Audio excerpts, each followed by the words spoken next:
Naunsa maning bayhana ni nga piste man ni siya sa tagipusoon sa mga taga Cebu? Unsay iyang problema? So, panoorin nyo to guys. Ako dili man ko kahibaw mag Cebuano na ganun gyud ka ko ano ka fluent no. Pero naintindihan ko gid ang mga sinasabi niya. Ang sarap lapain ng bunganga niya. Panoorin nyo to. Tao sa taga Cebu nga nagyan og lindol nga 6.7 magnitude. Karma Israel, taga mo diha. Diri mo pangayo sa inyong mayor. Diri mo pangayo sa inyong mayor. Ayaw mo tabang diha. Huwag kayo maghingi sa gobyerno og tabang. Makantos mo diha. Ayaw mo pagpangayo sa gobyerno og tabang. Bisan unsa pa na tabang sa gobyerno. Kang kapalang mo kaninyo. Diri mo mangayo nga mayor. Kaning mayor ninyo sa Cebu. Kaning mayor ninyo sa Cebu. Diri mo mangayo og tabang. Ayaw mo pangayo og tabang sa gobyerno lalo na sa mahal na pamilya. Giunsa ninyo si BBM giunsa ninyo si BBM pagpanira. Diri mo pangayo og tabang sa inyong mayor. Kinsay kailani nga mayor.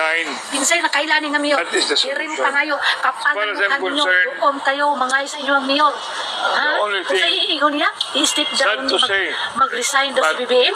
Ha? Bukas siya, adto mo pa ngayon kay Lustay o Porta. Ayaw mo pa ngayon tabang BBM. Deserve ninyo na nga. Magyan mo glindol. Mga tagalunod ng taga Cebu diha. Tagkam, deserve ninyo na karma ninyo ng taga Cebu. Kung kinsa man kang bayhana, sos napakabastos gi ka ng imuhang bibig. Nagka-curse ka. At natuwa ka sa nangyayari sa mga tao dito sa Cebu. Sinabihan mo kinarma, deserve nila. Bakit?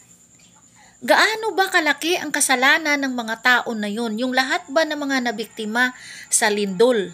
Kaaway mo? Lahat sila? May ginawa ba silang kasalanan so at sasabihin mong deserve nila? Ang kapal ng mukha mo daya. Sus, ikaw asa ba kagikan? Cebuana man pug ka. Dili ka dinhi taga Cebuana o taga Cebu kay nganong Cebuana man ka. Uy day, wagug ka na kuan nag-alala sa imong ginapanghambal? Hindi mo ba alam na ang pagka-curse mo na yan sa ibang tao ay triple yan ang babalik sa'yo? Aba, imbis na mag-pray ka, ipagdasal mo na makarecover sila, maipsan ang nararamdaman ng mga taong yon. Kahit ako, gustong-gusto ko mang tumulong dun sa kanila pero wala akong perang pangtulong. Ang tanging paraan, ang tanging bagay lang na maitulong ko sa kanila ay yung pagdadasal. Na i-guide sila ni Lord, i-enlighten naman ang naramdaman nila.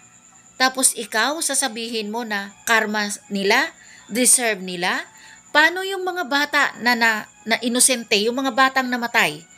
Deserve din ba nila? Ang kapal ng mukha mo ha, sino ka, ang kapal ng mukha mo, wala kang karapatan ganyanin sila. Kung may kaaway ka dito sa Cebu, wag mo idamay ang lahat. Kung miserable ka sa buhay mo, ay magpaka-miserable ka. Hindi kasalanan ng mga inosente na yan. Hindi nila deserve mamatay. Hindi nila deserve malindol. Hindi lahat ng mga tao ay deserve kung anuman ang dinanas. Ang kapal ng mukha mo, sus, hindi talaga katanggap-tanggap ang ginawa mo na yan. Ang bastos ng bibig mo. Nananawagan po kami, sana po mabigyan po kami ng pabahay dito. 224 families po kami dito. 1,223 yung total population namin. Nasa kalsada lang po kami ngayon nakatira. Sa araw, nandito kami sa village, sa gabi, andun kami sa bukid. Parang takot na. 10 minutes lang yung lindol pero di namin kinaya.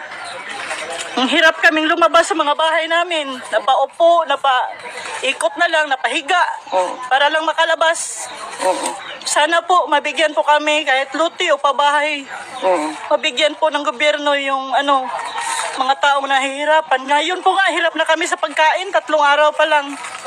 Wala na kami mga budget. Sana po, patulungan. Isasali mo pa dito si Marcos, ang mayor na yon. Ito yung masasabi ko. Saan mo gusto sila manghingi ng tulong sa mayor na yon? Kaya ba lahat ng mayor na yon ang lahat-lahat ng mga expenses na pangangailangan? At natural, hihingi sila ng tulong sa gobyerno kasi dahil baka hindi mo alam, may naambag din sila sa gobyerno natin. Nagbabayad din sila ng taxes. Nagbabayad sila sa VAT. Ang tanga mo, ang bobo mo. Hindi mo naisip yung pinagsasabi mo? Paano mo masabi na hindi nila deserve yan? Tapos uutusan mo, hindi sila lalapit sa kay presidente? Bakit? Ha? Ikaw na lang sana tumulong. Ang bastos ng bibig mo talaga, soper ka. Obligasyon ng mga nakaupo sa gobyerno ang tumulong, ang kumilos para matulungan ang mga nabiktima ng lindol o ng bagyo o kahit anuman. Para saan pa na hindi sila gagalaw? Sila ay sinasahura ng mga taong bayan. Kung ang pera nga ng taong bayan, ginastos nila sa pagsusugal, ginagastos nila sa mga luxuries living nila.